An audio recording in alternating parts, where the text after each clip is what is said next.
కావాలి? ఇస్సాకు కావాలి. ఇస్సాకు కావాలి. అబ్రహాము ఇస్సాకును కలిగి ఉన్నాడు. ఆమెను చెప్పండి. అబ్రహాము ఇస్సాకును కలిగి ఉన్నాడు. ఆమెను చెప్పండి.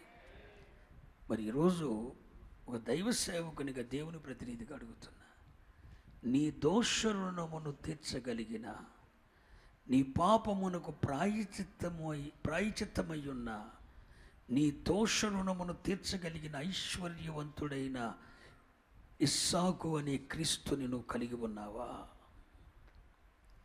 దేవునికి హోమరూపమైన ఆహారమై దేవునిని సంతృప్తిపరచగలిగిన క్రీస్తుని నువ్వు కలిగి ఉన్నావా? లేకపోతే నీకు భక్తి వ్యర్థం, నీ విశ్వాసం వ్యర్థం. క్రీస్తుని కలిగి జీవించిన వారం, క్రీస్తుని కలిగి జీవించుటకు పరిశుద్ధాత్ముడు కృప అనుగ్రహించును గాక. ఇప్పుడు అబ్రహాము ఇస్సాకును కలిగి ఉన్నాడు. ఓకే, మనము కూడా దహన బలి కొరకు ఎవరిని కలిగి ఉండాలి? ఆ ఇస్సాకు ఎవరు? ప్రభువైన యేసుక్రీస్తును కలిగి ఉన్నప్పుడే మనలను దేవుడు అంగీకరిస్తాడు. మన బలులను, మన ప్రార్థనలను, మన నైవేద్యములను, మన కానుకలను దేవుడు అంగీకరిస్తాడు. మన పాప రుణం తీర్చబడుతుంది.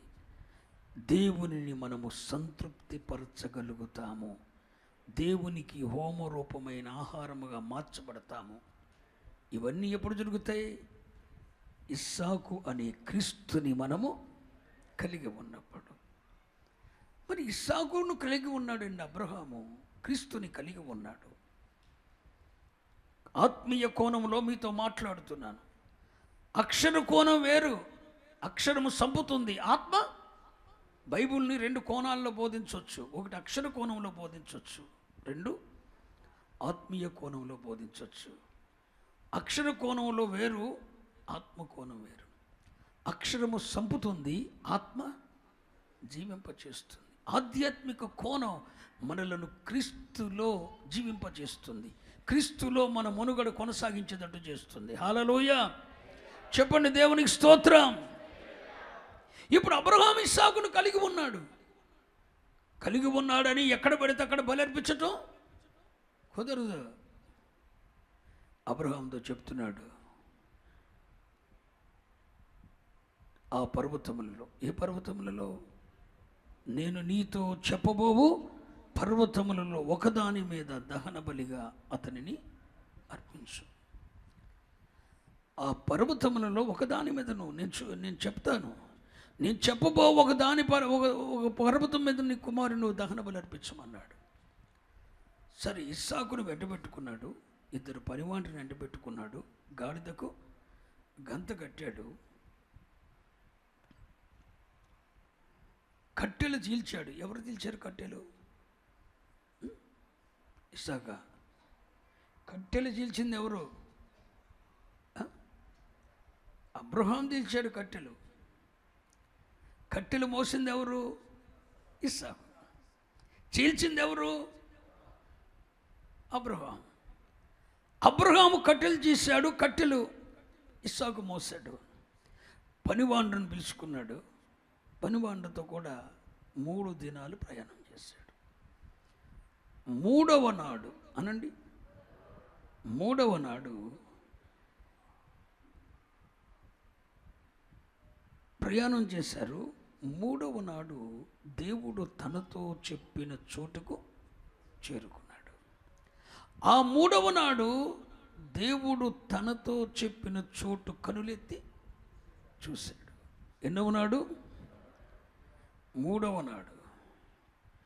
3వ నాడు దేవుడు తనతో చెప్పిన చోటు కనులెత్తి చూశాడు. అంటే మనము దేవుని కొరకైన హోమరూపమైన, దేవునిని సంతృప్తిపరచగలిగిన హోమరూపమైన ఆహారము దేవునికి ఇవ్వగలిగిన దహన బలి ఎక్కడ పడితే అక్కడ అర్పించకూడదు. దానికి ఒక ప్రత్యేకమైన చోటు ఉంది. దహన బలి 2 పనులు చేస్తుంది. ఒకటి మానవునికి పాప ప్రాయశ్చిత్తం చేస్తుంది, రెండవది దేవునికి హోమరూపమైన ఆహారమై దేవునిని సంతృప్తిపరుస్తుంది. ఇలాంటి ఒక దహన బలి ఎక్కడ పడితే అక్కడ అర్పించడానికి వీల్లేదు. ఎక్కడ అర్పించాలి? దేవుడు ఒక చోటు చెప్పాడు. ఆ చోటుకి అబ్రహాం ఎన్నో దినం వెళ్ళాడు? 3వ నాడు వెళ్ళాడు. 3వ నాడు ఆ చోటు చూశాడు. పరిశుద్ధ గ్రంథంలో 3వ దినము అనేది పునరుద్ధానాన్ని చూపిస్తుంది. స్తోత్రం చెప్పాలి. హల్లెలూయా. 3వ దినం అనేది దేన్ని చూపిస్తుంది? పునరుద్ధానాన్ని చూపిస్తుంది. మీరు గుర్తుంచుకోండి, ఆ 3వ రోజున 3వ దినమున దేవుడు తనతో చెప్పిన చోటికి వచ్చాడు. దేవుడు తనతో చెప్పిన చోటు కనులెత్తి చూశాడు. దేవుడు తనతో చెప్పిన చోటు 3వ నాడు దేవుడు తనతో చెప్పిన చోటు కనులెత్తి చూశాడు. ఆ 3వ నాడు ఆ చోటుకి చేరుకున్నాడు.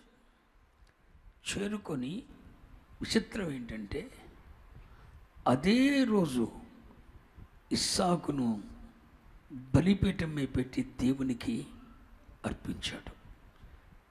నేనంట్లా బైబిలే చెప్పింది. ఇస్సాకును అర్పించాడు అంటే దేవుని హృదయంలో ఇస్సాకు బలి అర్పించబడ్డాడు. 3వ రోజునే ఇస్సాకును బలి అర్పించాడు. విచిత్రం ఏంటంటే అదే రోజున మరలా అబ్రహాము ఇస్సాకును తిరిగి పొందుకున్నాడు. అబ్రహాము దేవునికి ఇస్సాకుని ఇచ్చేసింది అదే రోజు, మరలా తిరిగి పొందుకున్నది, మృతులలో నుండి పొందుకున్నది కూడా అదే రోజు. ఇస్సాకు అర్పించబడ్డాడు, తిరిగి అబ్రహాం పొందుకున్నాడు.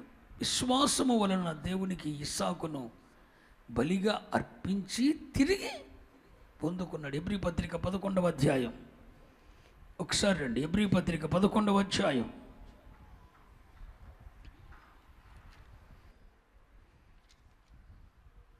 17వ వచనం నుండి, అబ్రహాము శోధించబడి విశ్వాసమును బట్టి ఇస్సాకును బలిగా అర్పించనా అయిపోయిందా? ఏ రోజు నడిపించాడు? 3వ రోజు ఆ చోటుకు వచ్చాడు. ఆ రోజు ఇస్సాకుని బలిగా అర్పించెను. ఎవడు ఆ వాగ్దానములు సంతోషముతో అంగీకరించెనో దేవునికి స్తోత్రం చెప్పండి. హల్లెలూయా. చదువున్నానా? ఇస్సాకు వలనైనది నీ సంతానం అనబడును అని ఎవనితో చెప్పబడినో ఆ అబ్రహాము మృతులను సహితము లేపుటకు దేవుడు శక్తిమంతుడని ఎంచినవాడై తన ఏక కుమారుని అర్పించి ఉపమాన రూపముగా అతనిని మృతులలో నుండి మరలా పొందెను. 3వ రోజున తన కుమారుడైన దేవుడు తనతో చెప్పిన చోటుకు వచ్చాడు. విశ్వాసమును బట్టి దేవునికి బలిగా అర్పించాడు. అదే రోజున ఇస్సాకును మృతులలో నుండి తిరిగి మాట్లాడినారా పొందుకున్నాడు. అంటే ఇస్సాకు తిరిగి మృతులలో నుండి మరలా పొందుకున్న రోజు కూడా ఏ రోజు? 3వ రోజు. పరిశుద్ధ గ్రంథములో 3వ దినము అన్న ప్రత్యేకమైన విషయం మీకు ఎక్కడ కనపడినా అది పునరుద్ధానాన్ని చూపిస్తుంది. ఆమేన్ చెప్పండి. పునరుద్ధాన బలాన్ని చూపిస్తుంది. ఇప్పుడు అబ్రహాము ఆ చోటుకి ఎప్పుడు చేరాడు? 3వ దినమున అనండి. 3వ దినము దేన్ని చూపిస్తుంది అన్నాను? పునరుద్ధానాన్ని చూపిస్తుంది.